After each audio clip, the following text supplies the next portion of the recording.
Alors, nous avons un peu choisi cette date du 11 janvier, un peu symboliquement avec Michel la dernière fois, puisque nous avions organisé déjà cette formation à Melun, à la gendarmerie. On pense aussi aux attentats du 13 novembre, où dès le lendemain matin, je sais qu'un grand nombre d'entre vous, et moi la première, on s'est retrouvés un peu démunis quand on a ouvert nos mairies le samedi matin en se disant mais qu'est-ce qu'on fait? Est-ce qu'on annule le marché? Est-ce qu'on ferme les équipements publics? Est-ce qu'on ferme le château? Est-ce que... voilà, donc c'est ça aussi, des événements qui marquent et qui laissent parfois un peu les maires un peu dans l'incertitude, avec toujours le souci de vouloir bien faire, hein, de protéger sa population et puis d'être à l'écoute de ces administrés qui, pour certains, étaient déjà dans le deuil, dans la souffrance, avec, moi je me souviens, mon inquiétude toute la journée de me dire peut-être que je vais avoir un de mes administrés qui va être confronté directement à ces attentats avec un décès d'un proche. Et c'est vrai qu'on n'est pas forcément préparé à accueillir la détresse, la souffrance, la douleur de nos administrés. Parce que vous savez, sur Saint-Martin, il n'y a pas eu de victimes innocentes, hein, puisque les seuls tués ce jour-là, c'était les 2 terroristes. Et je m'en réjouis, je n'ai pas peur des mots. Donc je ne voulais pas de faire quelque chose le 9 janvier, puisque c'était de rendre hommage à des gens pour lesquels je n'ai aucun respect. Malheureusement, à chaque fois, c'est sur le tas, c'est sur le terrain qu'il faut réagir. Il y a quand même 3 choses très importantes sur lesquelles il faut impérativement être concentré. La première, c'est la gestion de l'événement par lui-même. La deuxième, qui n'est pas la moindre, qui est la plus difficile, c'est la gestion de la communication et des relations avec les médias. Et puis la troisième, c'est la gestion des administrés eux-mêmes. Et donc la dernière fois, dans le témoignage que j'ai fait, j'ai commencé comme ça. Hein, je disais, la veille au soir, vous savez que le mois de janvier, c'est les traditionnels Vœux des mers. On était d'ailleurs vendredi à Dinamlo, chez mon ami Alain. Et nous, l'année dernière, on était chez mon ami Yannick, qui est là. Et bon, moi je suis parti vers 23h, parce que 23h, pour moi, c'est une heure assez suffisante. Et ils me disent en partant, mais tu as raison de partir, puisque de toute façon, demain matin, ils sont chez toi. Alors, bon, c'est la blague, c'est une blague véridique, hein. Yannick qui peut en témoigner, parce que je crois qu'on était à l'auteur. Donc, on savait qu'ils étaient dans la région, de notre région, et bon, moi je m'étais dit, de toute façon, ils sont partis sur la Belgique, je voyais bien que la Belgique n'est pas utopique, puisqu'en fait, on voit bien que Molenbeek, il y a vraiment un nid assez important. Et puis, bon, le matin, je me lève. Alors, le matin, je me lève, vous entendez qu'il se passe des choses dans la région, on entend des coups de feu, on entend des choses comme ça. Et je vais donc regarder, donc j'ai même un passant du service technique, et j'arrive, on m'a dit, c'est bizarre, on a vu des 4x4 blancs avec marqué UN, c'est un peu spécial, qu'est-ce qui se passe? Je me suis dit, quand même, je dis, attends, t'as eu la gendarmerie? On dit, non, on essaie de les appeler. Bien sûr, on ne pouvait pas les avoir, puisqu'ils étaient déjà eux-mêmes, la caserne de la Martin, qui est une des plus importantes des cinémas, voire la plus importante, je crois, d'ailleurs. Ils étaient déjà sur le feu, puisque ce sont eux qui ont bloqué donc, les 2 fameux terroristes. Donc, au niveau de nous, c'était les... Et on arrive à avoir enfin l'information, on lui dit, bah, c'est bien les 2 terroristes qu'on recherche. Ils sont en fuite, ils sont bloqués, ils ont pris donc, le patron et le patron, puisqu'en fait, pour l'instant, il n'y avait aucune information. Donc, en Angleterre, ils sont enfermés dans l'imprimerie. Donc, bon, alors là, ça vous tombe sur la tête. Je dis bien, ça vous tombe sur la tête, parce que vous n'y attendez pas. Vous regardez l'heure, il est 9h moins le quart, vous dites, bon, qu'est-ce qu'il faut faire? Alors je me dis, bon, la première chose qu'on va faire, puisque c'est comme des terroristes, je demande à ce qu'on va fermer les établissements publics. Première chose à faire, établissements publics, donc je dis, la mairie, le service technique, et on va fermer. Et puis, après, vous vous dites, quelle heure il y a vraiment le quart? Ah, les enfants sont rentrés dans les écoles. C'est une bonne chose. Et aussi, c'est un problème. Puisqu'en fait, à partir du moment où ils sont rentrés, qu'est-ce qu'il faut faire? Et là, vous dites, c'est le confinement. Mais quand on dit confinement dans un groupe scolaire, les maternelles, les primaires, élémentaires et maternelles, qui ne l'ont jamais fait, c'est un problème. Et nous, on a eu la chance, c'est une des premières choses que j'avais aussi mis en place à Martin, c'est que j'avais mis en place ce qu'on appelle le PMS, le plan de mise en sécurité. Et le fait de l'avoir mis en place dans toutes les écoles, d'avoir obligé les directrices d'école, les enseignants et surtout les enfants simuler donc, un confinement. Automatiquement, les enfants, pour eux, c'est pas sûr. Je ne veux pas dire qu'ils sont choqués, mais ils l'ont déjà fait. Ils l'ont déjà fait. Surtout que la grosse difficulté qu'ils avaient, ce n'était pas de gérer les terroristes, c'est de voir les hélicoptères, les gros hélicoptères, les Pumas. Vous savez qu'un Puma, c'est énorme, ça fait beaucoup de bruit, et ça survolait autour des écoles, au-dessus des écoles. Et je descends donc, parce que vous avez bien sûr réquisitionné une entreprise, et là vous vous retrouvez bien sûr au milieu le GIGN, le RAID, d'autres forces de police, bien sûr le préfet, le sous-préfet, le procureur, enfin, on va retrouver avec vraiment énormément de personnes. Une dernière chose, c'est, je vous ai dit sur la gestion de la communication avec les médias. C'est très compliqué. Je ne veux pas revenir sur un épisode, vous l'avez tous vécu, d'un dérapage qui a eu lieu à la fois d'un média et d'une personnalité politique. Une parole malheureuse, et aujourd'hui, cette personne se retrouvait en danger. Parce que, heureusement, que Michel Catalano, qui est un ami depuis longtemps, a géré ça d'une manière extraordinaire. Parce qu'il a passé presque 2 heures avec les 2 terroristes en face de lui, Kalachnikov, lance-roquettes, et comme il dit, dès l'instant où j'ai reconnu qui ils étaient, je me suis mis en instant de survie, ce qu'on appelle l'instant de survie, et quand je passe un quart d'heure, une demi-heure à les soigner, j'ai gagné un quart d'heure, une demi-heure de vie, parce qu'il était persuadé, il est bien persuadé, que de toute façon, à la fin de la journée, il passerait, il serait tué comme les autres, puisqu'ils avaient dit qu'il finirait par martyr ici. Après, quand il leur offre un café, etc., la même chose, il dit, je gagne encore un quart d'heure de vie dans ma journée. Mais quand ils lui ont posé la question en disant, est-ce que vous avez la radio? Est-ce que vous avez la télévision? Il avait tout ça. Il a réussi à leur faire croire qu'il n'avait pas. Il avait une télé qui était dans son bureau, qui était planquée dans un placard. S'ils avaient ouvert le placard, ils auraient vu une télé. Vous imaginez ce qui serait passé s'il avait subi les pressions et finalement avoué qu'il avait une télé et puis la radio, les dégâts que ça aurait fait. Donc, ça c'est très important. Et vous apercevez tout au long de la journée que la gestion de la communication avec les médias, elle est fondamentale. Et je vais vous raconter une anecdote aussi, qui est aussi, bien sûr, il y a eu quelques temps après, vous avez suivi, je pense, l'épisode, c'est l'enterrement de ces fameux terroristes. Comme ils sont morts, ils ont été tués à Dammartin, il faut quand même savoir que les 2 premières personnes enregistrées comme décédées à Dammartin, ce sont les 2 terroristes. C'est quand même, c'est comme ça, c'est la loi, il faut la respecter. Mais qu'est-ce qui s'est passé derrière? Tous les médias étaient persuadés qu'ils seraient enterrés à Dammartin. J'ai eu, je vous assure, un harcèlement des médias. Ah mais monsieur le maire, s'ils sont enterrés à Dammartin, qu'est-ce que vous faites? Pourquoi voulez-vous que je prenne une réaction sur une décision qui n'est pas prise? Et quand je disais aux médias, vous le savez très bien, le seul habilité à prendre les décisions de l'endroit où seront enterrés ces gens-là, c'est le président de la République. Rappelez-vous l'affaire Mera, c'est le président Sarkozy de l'époque qui a pris les décisions. Et là, je peux vous dire, c'est la seule chose qui est importante, c'est d'avoir du bon sens, ne pas paniquer, ne pas s'énerver, et rester calme, et surtout se dire, mes priorités, c'est quoi? Moi, toute la journée, mes priorités, c'est d'abord les enfants, l'évacuation des enfants, et puis la gestion que ça vous administrer. Les médias, je vous assurer, c'est que les médias, moi, ils étaient, tout le monde m'appelait toute la journée, ils disaient, ils t'attendent. Moi, je m'en fous, je dis bien, je m'en fous. Moi, de faire la médiatisation, c'est pas mon truc.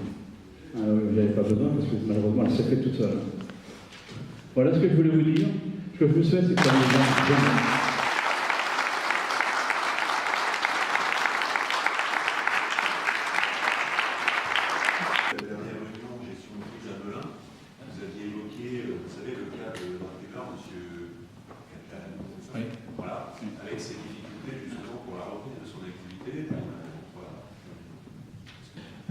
Alors pour Michel Catalano, parce que les assurances, bien sûr, vous les connaissez. Alors il y a deux réactions dans ce genre-là. Non, mais excusez-moi, s'il n'y a pas de. Justement, j'allais continuer. Non, il n'y avait pas d'attaque. Justement. Non. Ouais. Non, mais justement. Non, voilà. Non, mais justement. La dernière fois, j'ai fait la même comparaison. Il y a à Cachère une assurance, en 8 jours, avait que la fièvre repartie. Exactement, c'est pour ça que j'ai dit, et là, à Damartin, c'est pas Groupama. Hein.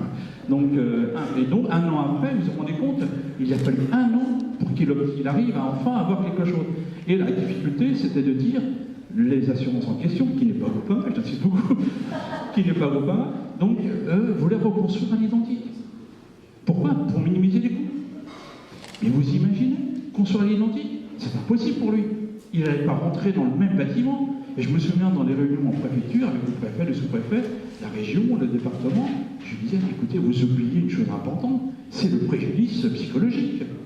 Il ne peut pas rentrer dans le même bâtiment. La seule solution, puisqu'il veut rester sur place, on rase et on reconstruit. Et ça a mis un an. Ça a mis un an. Je disais à Michel, et je disais à l'époque, j'ai dit, Michel, tu as tort de ne pas vouloir dire quelle est l'assurance en question, qu'il ne fait pas son boulot. On peut le savoir. Comment? Oh, c'est connu, vous savez. C'est pas le but, hein, puis c'est connu. Hein. Mais donc, je dis, c'est inadmissible.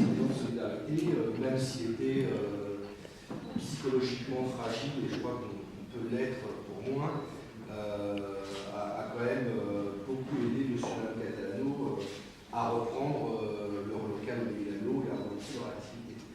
Puis, il y a eu les aides du département, etc., et de l'État, mais dans un premier temps, je crois que ça, en tous les cas, moi je me souviens très bien, ça fait vraiment chaud au cœur de voir ces élans de solidarité de monsieur et madame tout le monde. Je pense que la première étape pour se préparer à ce type de crise, et je parle de crise évidemment liée aux groupes terroristes ou à des retranchements ou à des prises d'otages, mais on peut l'élargir au terme de crise de manière assez large. La première chose, c'est la sensibilisation, c'est se dire ça peut arriver. Évidemment, on souhaite tous que ça ne se produise pas, mais c'est quelque chose qui peut se passer. Et je fais souvent le parallèle avec le gilet de sauvetage en avion. Chaque fois qu'on prend un avion, on nous explique comment on met un gilet de sauvetage. Alors je ne sais pas si beaucoup d'entre vous ont déjà mis un gilet de sauvetage en avion. En vrai, ça n'arrive pratiquement jamais. Mais si ça doit se passer, on doit savoir le faire et le faire de manière rapide et efficace. Donc en matière de gestion de crise, c'est un petit peu la même approche. On va essayer de réfléchir aux réflexes évidents pour faire face. Et en matière de sensibilisation, une petite anecdote, j'ai la chance d'habiter dans un village de Lyon, dans lequel nous sommes de 300 habitants. Et nous sommes un village très tranquille, dans lequel il se passe pas grand-chose. Et la semaine qui a suivi les opérations du RAID et du GIGN, eh bien, le maire du village m'a dit, est-ce que tu penses qu'on devrait préparer quelque chose? S'il se passait quelque chose chez nous, comment est-ce qu'on pourrait réagir et qu'est-ce qu'on pourrait faire? Et c'est vrai que ce réflexe-là de se dire, j'ai pas envie que ça se passe, mais ça peut se produire, c'est la première étape, justement, à la préparation psychologique du fait que ça pourrait se produire. Parce qu'une situation de crise, par définition, c'est quelque chose qui est soudain, c'est quelque chose pour lequel on n'est pas préparé, et c'est quelque chose qui va nécessiter des prises de décision plus ou moins rapides. Imaginons quelqu'un qui se retranche dans une mairie ou quelqu'un qui se retranche dans une école, comme ça s'est passé à Neuilly en 1993 avec Human Bomb, ou une prise d'otage qui dégénère, un braquage qui dégénère. La première nécessité, ça va être de valider la situation. C'est-à-dire que vous, en tant que maire, en tant que responsable, vous allez devoir récupérer l'information et valider la gravité de la situation. Et ça, c'est la première difficulté en gestion de crise. C'est de savoir si nous sommes en crise ou pas. Et on peut tomber sur des situations qui sont analysées de manière inefficace à cause du stress. Généralement, sur les effets du stress, on a deux réactions classiques. C'est la sous-évaluation du danger, et qu'on ne voit pas le danger. C'est ce qu'on appelle le déni ou la dénégation. J'ai tellement pas envie que ça se passe qu'inconsciemment, je vais essayer d'éliminer les informations qui me disent que c'est en train de se passer. L'accès inverse, c'est la surévaluation du danger. C'est-à-dire qu'on va voir la situation de manière beaucoup plus grave qu'elle n'est. Alors, c'est toujours mieux dans ce sens que dans l'autre, mais j'ai le souvenir d'une intervention du RAID fin des années 90 où on reçoit un appel d'un maire qui remonte par le ministère de l'Intérieur et qui annonce qu'une personne a ouvert le feu sur un véhicule de la mairie et que cette personne s'est retranchée dans son appartement. Donc évidemment, alors, ça se passe le samedi à 23h. Ça se passe jamais lundi matin à 8h, c'est assez rare. Et donc on mobilise l'ensemble de l'unité, l'ensemble du RAID se met en place, donc une cinquantaine de fonctionnaires rappelés, on se dirige sur place, on arrive sur place et évidemment, la première question que l'on pose, c'est l'évaluation du danger. Quelle est l'arme qu'il a utilisée? Et donc on pose la question, quelle est l'arme? Une arme de poing, une arme d'épaule? Est-ce qu'il y a une grosse détonation, une petite détonation? Est-ce qu'on peut voir l'impact dans le véhicule pour savoir l'arme qui a été utilisée? Et la personne a utilisé un arc. Et pas un arc de chasse, un arc de jardin, avec une flèche avec un embout en plastique.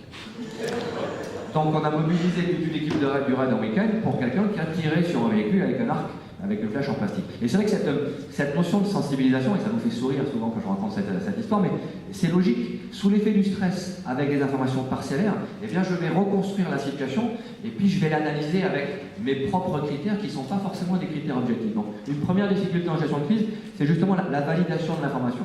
Passer au-delà des phases de surprise pour aller chercher la bonne information, gérer ceux qui sont en train de vous la remonter, qui eux peuvent être sous stress, c'est-à-dire qu'ils vont eux-mêmes être dans l'affolement. On sait très bien que les pompiers qui sont dans les centres d'appel font de la discrimination, c'est-à-dire qu'ils arrivent à calmer les personnes qui les contactent pour poser les bonnes questions et faire les bons choix. Et donc ça, c'est la première difficulté, avoir de l'information pour qualifier la gravité de la situation. Et donc c'est pour ça que vous évoquiez les moyens de communication. Effectivement, vous devez être joignable tout le temps. Et on passe notre temps à dire aux journalistes, tu ne peux pas dire ça, ne dis pas ça. Moi, je me trouvais sur ITV quand ça s'est produit. Et Bruce Toussaint, qui dirige la matinale, quand on dit à Bruce, ne dis pas ça, ne donne pas cette information, l'information elle est mise de côté. Et il sait très bien qu'il a l'information, mais il ne la diffuse pas. Malheureusement, tout le monde ne fonctionne pas comme ça. 99% des journalistes avec lesquels on travaille en gestion de crise sont de vrais professionnels. C'est-à-dire qu'ils savent très bien ce qu'il faut dire et ne pas dire. Sur la prise d'otage de Fresnes en 2001, je ne sais pas si vous vous rappelez, l'évasion par hélicoptère, TF1 a l'information qu'en fait la corde est trop courte. Et c'est pour ça qu'ils n'ont pas pu être amenés par hélicoptère. Et donc ils ont perdu la face. Et notre moyen de négocier, ça va être de leur redonner le moyen de sauver la face. Donc en termes de stratégie de négociation, personne ne doit savoir que la corde est trop courte. Quand on dit à Pierre Barretti de TF1 ne donne pas l'information, alors qu'il l'a, et c'est un scoop énorme, en plus il a les images. Cette image n'est jamais passée. L'information n'est jamais passée dans les médias, parce qu'il y a une sorte de deal entre ceux qui gèrent la crise et les journalistes, qui ont conscience que si je donne cette information, je fais prendre des risques soit aux forces de l'ordre, soit aux otages, soit à la stratégie mise en œuvre. Malheureusement, il arrive que des bourdes soient faites. Alors, Dominique Rizet, qui a balancé l'info, s'est excusé, c'était avant-hier, il s'est excusé d'avoir balancé l'info. Effectivement, on peut le comprendre, et j'espère qu'il est de bonne foi, mais en l'occurrence, cette info qui sort, c'est toujours très compliqué, parce qu'une fois que c'est parti, on ne le rattrape plus. Maintenant, sachez une chose, dans une situation de crise, les médias doivent être informés. Vous devez manager la presse. Si vous refusez de la manager, souvent j'entends ce commentaire je ne parle pas, no comment, on garde ça pour nous. Si vous ne donnez pas d'information, ils vont la chercher. Et ils vont la trouver. Et s'ils ne la trouvent pas, ils vont l'inventer pour ça. Et ils vont forcément trouver un administré qui n'est pas content. Ils vont forcément trouver quelqu'un qui va faire le buzz et qui va pouvoir les intéresser. Donc encore une fois, la plupart des journalistes ne font pas ça, mais certains le faisant, eh bien vous risquez d'avoir ce type de buzz qui va venir polluer l'ensemble de votre gestion de crise et l'ensemble de votre communication. Par définition, s'il se passe quelque chose sur vos communes, ça se passera très certainement en impliquant des gens que vous connaissez. Ou en impliquant des gens que vos collaborateurs connaissent, qui sont peut-être de leur famille. Et cet impact émotionnel va modifier beaucoup de choses dans la façon de piloter. On s'aperçoit quand on débriefe une crise que c'est souvent le côté psychologique qui va impacter la conduite efficace de la situation. Donc cette notion de sensibilisation à la façon de réagir, de prendre des décisions, elle implique aussi une sensibilisation à ce qu'on appelle les facteurs humains. Est-ce que vous faites des exercices de crise dans vos communes? L'exercice de crise, ça fait souvent peur. Parce qu'on se dit, si on fait un exercice, ça veut dire que ça pourrait se produire. C'est vrai. Maintenant, comment une équipe de sport pourrait être efficace lors d'un match si elle ne s'entraîne jamais? C'est pas possible. Donc en gestion de crise, eh bien, il faut se préparer et il faut s'entraîner. Il faut se créer un scénario. Alors, si possible, un scénario qui sort un peu de l'ordinaire, pas le scénario d'un incident, mais le scénario d'une crise avec un peu de surprise et un peu d'imprévu. Juste pour voir comment on réagirait. On n'est même pas obligé de le jouer vraiment, mais on peut se mettre dans une salle et dire tiens, qu'est-ce que tu ferais à ce moment-là? Tu appellerais qui? Tu réagirais comment? D'accord, à cette heure-là, on peut le joindre? Oui, je peux le joindre de cette façon-là. Comment on s'organiserait?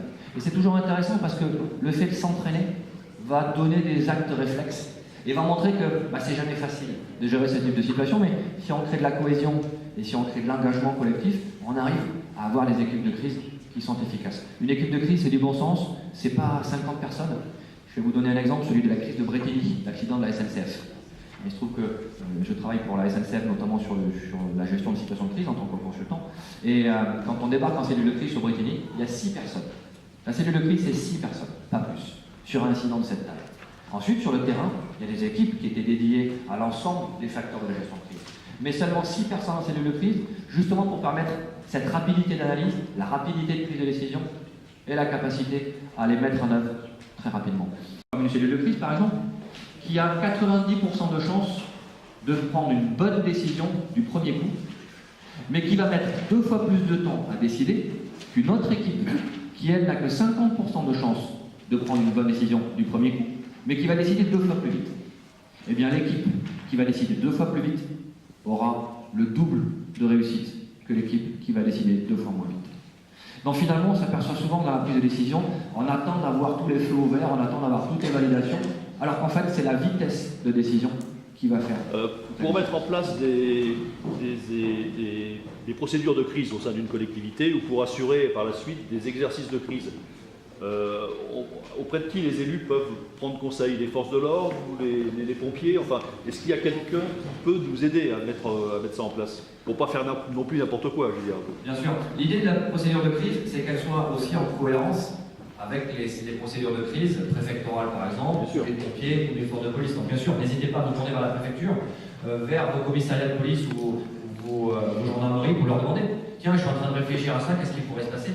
On a mis en place récemment un exercice de crise pour une entreprise dans une communauté de communes. Quand on a monté cet exercice, on s'est aperçu qu'il avait des impacts sur la commune. On a proposé à la commune, ça vous dit de jouer avec nous? Et la commune a dit, bien sûr, on va activer la cellule de crise. Puis on est allé voir le sous-préfet, on a dit, ça vous dit de jouer une cellule de crise avec nous? Et le sous-préfet a dit, non. Et donc on a fait un exercice qui venait d'une entreprise privée, qui était une pollution, et on a fait jouer la mairie, on a fait jouer les forces de l'ordre, on a fait jouer la cellule de crise de la préfecture. Ça a pris une petite demi-journée, mais tout le monde a joué le jeu. Au débriefing, je peux vous assurer que ça a été extrêmement constructif. Les gens ont vu où étaient les points de friction entre les services, les gens ont vu où étaient les points de friction entre l'entreprise et les services publics. Puis on a créé une image, une idée que, oui, si ça se produit, on va tous travailler ensemble. Donc, n'hésitez pas à solliciter les gens dont vous pensez qu'ils peuvent vous apporter une aide. Non, c'est une grosse erreur. C'est une grosse erreur. Voilà. J'ai pas beaucoup de langue de bois, hein, vous allez voir. Non, c'est une grosse erreur. Il y a un principe de base, quand il y a un attentat qui se passe, c'est de considérer qu'une autre situation va se produire juste derrière. Voilà. C'est en Israël que ça a commencé à être identifié. Il y a eu une première bombe qui a explosé. Tous les services de sécurité arrivaient autour. Il y a eu une seconde bombe qui a explosé un petit peu plus loin pour impacter les services de sécurité. Donc par principe, on ne se projette pas sur place de manière immédiate. Rappelez-vous le 11 septembre, quand George Bush se trouve dans l'école et qu'on lui annonce la nouvelle des attentats, la première information qu'il a, c'est un accident. Un avion a impacté une des tours. Quand on lui annonce pendant qu'il est dans l'école, un second avion vient d'impacter une des tours, il est dans ce qu'on appelle la cataplexie. Je ne sais pas si vous vous rappelez les images de la vidéo. Il passe 7 minutes, chronologiquement, 7 minutes sidéré. Cette réaction est normale. Elle est normale. Pourquoi? Elle est reptilienne. Nos cerveaux reptiliens, face à une situation de danger, nous figent. Pourquoi? Parce que nos reptiliens ont compris que les prédateurs nous chassent au mouvement, et si on arrête de bouger, eh bien, on n'est plus en danger. Réflexe du lapin dans une prairie qui entend un rapace et qui va s'arrêter de bouger pour éviter le danger. Il a raison. En face à une voiture qui lui fonce dessus, il va s'arrêter de bouger, il n'a pas raison. C'est son reptilien qui va le tromper. Mais le reptilien, nos reptiliens sont en œuvre dès qu'on a une crise. C'est-à-dire que la première action, c'est la sidération, c'est de dire que c'est pas possible. Il faut passer au-delà de cette remarque. Sur le 11 septembre, le premier réflexe des services de secours, ça a été d'attraper George Bush et de le mettre en sécurité. De ne pas l'exposer sur les lieux, mais de le mettre en sécurité. Parce qu'effectivement, c'est quelque chose qu'il ne faudrait pas faire. Alors cela, il faut mettre en parallèle la nécessaire communication d'un homme politique, quel qu'il soit, qui est de se mettre en avant dans ce type de situation, parce que la presse se trouvait sur place. Et donc où est le rapport risque-efficacité entre je vais sur place, mais je peux avoir un autre attentat ou un terroriste qui s'est caché, ou je ne vais pas sur place, mais je prends le risque de ne pas être devant les médias au moment où c'est en train de se produire. Et je vais faire le parallèle pour être équitable avec Nicolas Sarkozy sur l'affaire de Neuilly, sur l'humain de bombe. Quand Nicolas Sarkozy va négocier sur la prise d'otage de Neuilly, il est très efficace. C'est le maire de Neuilly. Il est très efficace parce que humain de bombe, Éric Schmitt ne veut pas négocier avec Sarkozy, il va négocier avec Pasqua. Et Pasqua, en tout bon décideur, ne va pas sur place. Le décideur doit rester à distance de la gestion de crise pour pouvoir coordonner. Et Sarkozy prend la main. Il est très efficace. Réellement. Danger. Il y a 2 kg d'explosifs à une coloration de près du ministre du Budget et de toute la hiérarchie qui est derrière, parce qu'évidemment, toute la hiérarchie policière a suivi le ministre pour pouvoir être là pendant la négociation. Il court un risque énorme, le risque que le preneur d'otage se fasse exploser, ce qu'on appelle un syndrome hérostratique. Hérostrate a incendié le temple d'Éphèse, une des 7 merveilles du monde, pour laisser son nom dans l'histoire. Et sa seule volonté, c'était juste de marquer l'histoire. On peut imaginer qu'Eric Schmitt se fasse exploser dans l'école quand toutes les autorités sont là, juste pour exister, juste pour marquer son C'est effectivement une très bonne question. Dans les procédures de crise, eh bien, on l'évacue, on le sort. Alors, c'est mon avis technique. Je ne suis pas conseiller politique du président de la République. En tant que conseiller politique, j'aurais certainement dit on y va. On y va et on va au devant du média, il faut qu'on soit présent. Maintenant, en tant que technique de la sûreté, je dirais, on se met de côté, on n'y va surtout pas et on ne court pas la raison. Je ne donne pas mon avis politique. Il y a une dernière petite question, si vous le permettez. Le rôle du négociateur, actuellement, avec le genre de terrorisme que nous rencontrons. Le rôle du négociateur, face à un criminel retranché, face à un preneur d'otage ou un forcené, 80% des gens qui se retranchent, donc c'est forcené, retranché tout seul, c'est monsieur et madame tout le monde. Le gars qui pète les plombs parce qu'il a perdu son travail, parce qu'il a un souci familial, ces gens-là, on peut les raisonner assez facilement. Pourquoi? Parce qu'en négociation, on a ce qu'on appelle l'objectif commun partagé. On leur fait accepter qu'ils ont quelque chose à gagner dans cette négociation, et donc ils ont un intérêt à négocier. Face à un terroriste, il n'y a pas d'objectif commun partagé.